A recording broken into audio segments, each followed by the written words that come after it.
আসসালামু আলাইকুম। আজকে আমরা জানবো ওভেন ফেব্রিকের যে 7টি সমস্যা সবচেয়ে বেশি কাপড়ের মধ্যে দেখা যায়। প্রথমে আমরা জানবো ব্রোকেন এন্ড। কাপড় তৈরি করার সময় কাপড়ের প্রস্থ বরাবর যে সুতা থাকে তাকে টানা সুতা বলে। টানা সুতা কোনো কারণে ছিঁড়ে গেলে কাপড়ের মধ্যে একটি ফাঁকা জায়গা দেখা যায়, একে ব্রোকেন ইন বলে।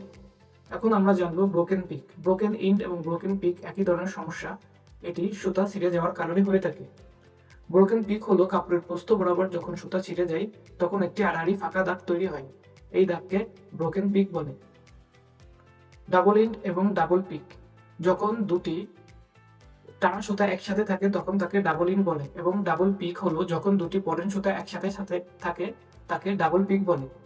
এই সমস্যা তৈরি হয় যখন দুটি সুতা কোনো কারণে পাশাপাশি আসে কাপড়ের মধ্যে একটি মোটা স্ট্রাইপ দাগ দেখা যায়, যেটি ফেব্রিকের অ্যাপিয়ারেন্স নষ্ট করে।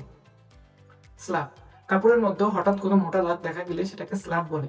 স্ল্যাব যখন কাপড় তৈরি হয় তখনও হতে পারে, অথবা স্পিনিং এ যখন সুতা তৈরি হয় তখন স্পিনিং এর সুতার মধ্যে কোনো অপদ্রব্য থাকলে সেখান থেকে স্ল্যাব তৈরি হয়। এটা কাপড়ের অ্যাপিয়ারেন্স নষ্ট করে এবং দেখতে খারাপ লাগে। নট বা গিট, কাপড় অথবা সুতা তৈরি করার সময় বিভিন্ন কারণে গিট দেওয়ার প্রয়োজন হয়।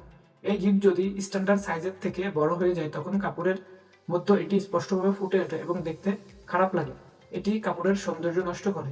অয়েল স্টেন, যখন কাপড় তৈরি হয় তখন বিভিন্ন ধরনের যন্ত্রপাতির মধ্য দিয়ে কাপড় অতিক্রম করে, সেখান থেকে তেল বা লুব্রিক্যান্ট যদি কাপড়ের কোনো অংশে পড়ে সেখান থেকে একটি কালো দাগ সৃষ্টি হয়। এই দাগ কাপড়ের মধ্যে স্পষ্টভাবে দেখা যায় এবং যা পরবর্তীতে দূর করা অনেক কঠিন হয়।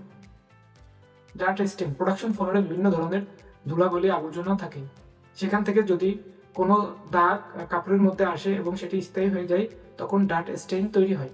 কাপড়ের মান নিয়ন্ত্রণের জন্য অবশ্যই কাপড়ের যে ত্রুটিগুলো আছে সে সম্পর্কে ধারণা থাকতে হবে, এবং প্রোডাকশন ফ্লোর সম্পর্কে ধারণা রাখলে একজন মার্চেন্ডাইজার হিসেবে ভবিষ্যতে অনেক কাজে দেবে।